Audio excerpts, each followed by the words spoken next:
తీపి అంటే అది. ఆ కొడుకు జబ్బు తగ్గాలని ఆ తండ్రి పడే అవస్థ చూడు. ప్రాణాలకు కూడా తెగించి నిప్పుల్లో ఎలా నడిచేస్తున్నాడో.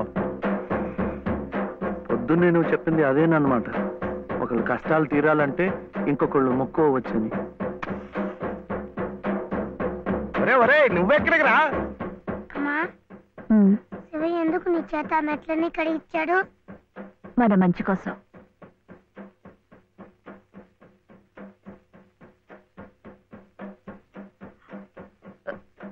ఏమండి, ఎక్కడికి?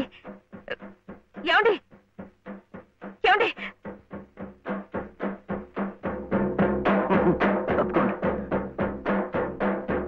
అల్లాకు బాగా దండం పెట్టుకుని మంచి తాయితు కట్టండి.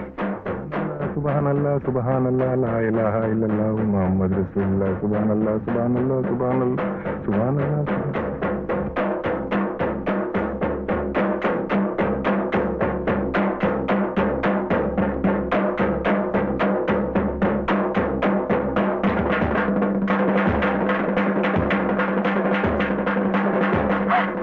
ఒరే ఒరే ఒరే ఒరే ఆగరా. ఒరే శివయ్య, ఒరే కాలు కాలిపోతారా. ఒరే ప్రమాదం రా.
ఈ రాత్రికి మీరు ఇక్కడ ఉంటే మంచిదేమో.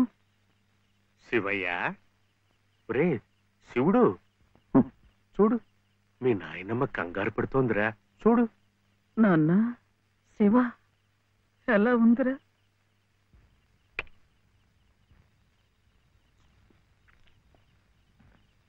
ఇప్పటికైనా నమ్మకం కుదిరిందా? వాడికేం పర్వాలేదమ్మా, హాయిగా నిద్రపోతాడు. అసలు నీ ఆరోగ్యం కూడా అంతంత మాత్రమేగా. జాగారం చేయకుండా కాసేపు నడుము వాల్చు.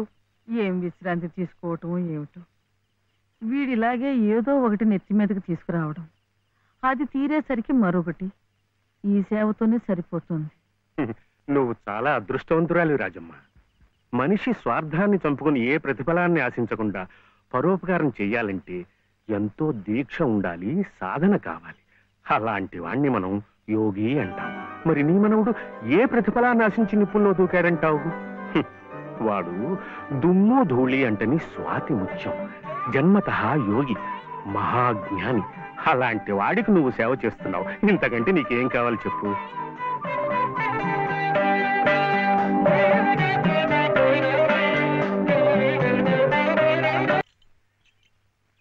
ఏమిటి నాన్న, ఒక్కసారైనా వెళ్ళి బావని చూడలేదు? ఓహో పిచ్చి ముద్ద, వెళితే అతుక్కుపోతాని చీడించి మేరెళ్తామని డాక్టర్లు వాడికి పెద్ద వైద్యమే అవసరమైందన్నారు అనుకో. ఓ ఆ ఖర్చులన్నీ మన నెత్తి మీద కాకిరెట్లు బండెట్టు పడిపోతాయి.